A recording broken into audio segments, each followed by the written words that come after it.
ఏమైనా పెద్దోడా ఇల్లు అడ్డుకు తాళం ఉంది.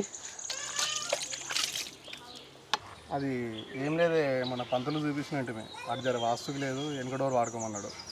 అందుకే ఇట్లా ఈ డోర్ వాడుతున్నాం. ఏంది చిన్నోడు అట్లా నన్ను చూసి ముఖం తిప్పేసిపోతుండు. అని గురించి తెలిసిందే కదా, నేను స్టేషన్లో ఆయన కూడా మనసులో పెట్టుకున్నట్టున్నాడు. సరే అందేముందిలే, రా ఇంట్లోకి అందా.